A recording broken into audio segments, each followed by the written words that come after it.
السلام علیکم خواتین و حضرات، حسب حال کے ساتھ حاضر ہیں. میں ہوں آپ کا میزبان جنید سلیم اور شو میں میرے ساتھ شامل ہیں ناجیہ اور ہم سب کو بہت عزیز عزیزی.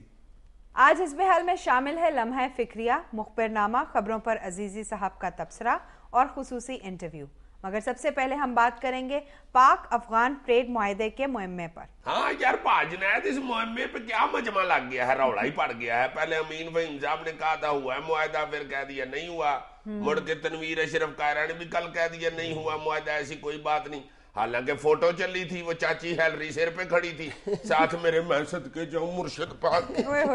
مرشد پاک ہیلری سے زیادہ خوبصورت لگ رہے تھے، یہ تمہیں ماننا پڑے گا. جی جی جی، وہ کیا معاہدہ ہے یار؟ ہیلری کی وجہ سے ہی سارے شاید یہ شکوک و شبہات جنم لے رہے ہیں کہ معاہدے پر جو دستخط کی تقریب ہے اس میں جو ہیلری کی موجودگی تھی اس کی وجہ سے یہ زیادہ شکوک و شبہات جو ہے وہ سر اٹھا رہے ہیں. حکومت کا یہ کہنا ہے کہ یہ جو ریکارڈ نوٹ پر دستخط ہوئے ہیں یہ ابھی معاہدے کی شکل اس نے اختیار نہیں کی. اس لیے ہی پہلے جو فوری طور پہ مخدوم امین فہیم صاحب نے یہ کہا تھا کہ ہندوستان کے ساتھ تجارت کی کوئی بات شامل نہیں ہے اس معاہدے میں، اور پھر 2 یا 3 گھنٹے کے بعد انہوں نے اپنا موقف تبدیل کر لیا تھا. کل پنجاب کے وزیر خزانہ تنویر اشرف قائرہ نے کہا ہے کہ اس قسم کا کوئی معاہدہ نہیں ہونے جا رہا. اور واقعتاً یہ عجیب و غریب قسم کا ایک معاملہ ہے کہ شاید میرا خیال ہے کہ کسی ملک کی بھی تاریخ میں شاید اس طرح کا کوئی سفارتی یا تجارتی معاہدہ نہ ہوا ہو جس کے بارے میں عوام سے یوں حقائق چھپائے جا رہے ہوں. اچھا، جو اس میں سب سے زیادہ عجیب و غریب بات ہے وہ یہ ہے کہ جن لوگوں کی ان معاملات پر بہت گہری نظر ہے ان کا یہ موقف ہے کہ اس معاملے کو اس تناظر میں دیکھا جانا چاہیے کہ پچھلے 3-4 ماہ کے دوران امریکہ کے میڈیا پر یہ بات بری طرح سے چھائی ہوئی ہے کہ افغانستان میں تقریباً $10 کھرب کے جو معدنیات ہیں ان کا سراغ لگایا ہے امریکی ایکسپرٹس نے. اور امریکی ایکسپرٹس بھی صرف جیولوجسٹ یعنی ماہرین ارضیات نے نہیں بلکہ پینٹاگون کی ٹیم نے. یہ معاہدہ بیسیکلی یہ ہے کہ افغانستان کو اس بات کی اجازت دی گئی ہے کہ وہ پاکستان کے تھرو واگا بارڈر کے ذریعے ہندوستان کو اپنی اشیاء بھیج سکے گا اور پاکستان کو وسط ایشیائی ریاستوں تک تھرو افغانستان رسائی حاصل ہوگی. اب لوگ یہ بھی سوال اٹھا رہے ہیں کہ یہ دونوں سہولتیں تو پہلے ہی موجود تھیں. افغانستان پہلے ہی اپنا جو سامان ہے وہ واگا کے ذریعے ہندوستان بھیج رہا تھا اور پاکستان بھی وسط ایشیائی ریاستوں کے ساتھ افغانستان کے تھرو پہلے سے ہی تجارت کر رہا تھا. تو پھر اس معاہدے کی ضرورت آخر کیوں پیش آئی؟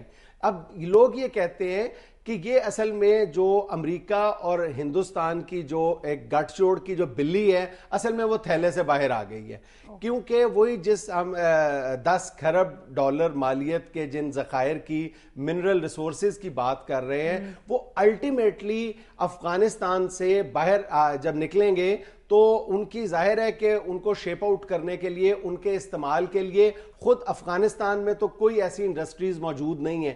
یہ سارا سامان دراصل امریکہ کے ہاتھ لگے گا اور امریکہ اس کو سب سے پہلے انڈیا میں بھیجنا چاہتا ہے کیونکہ وہاں پر جو ذخائر دریافت ہوئے ہیں جن کے بارے میں امریکی میڈیا میں بہت چرچا ہے وہ سب سے زیادہ اور جو قیمتی ذخائر ہیں وہ لیتھیم کے ہیں. یہ وہ دھات ہے جو خاص طور پہ لیپ ٹاپ اور بلیک بیری میں استعمال ہو رہی ہے اور بہت بیش قیمت ہے، بہت قیمتی ہے. اس کے بارے میں یہ کہا جا رہا ہے کہ افغانستان کے اندر اتنا لیتھیم موجود ہے جتنا بولیویا میں ہے، اور بولیویا میں جتنا لیتھیم ہے وہ پوری دنیا میں موجود لیتھیم کا نصف ہے.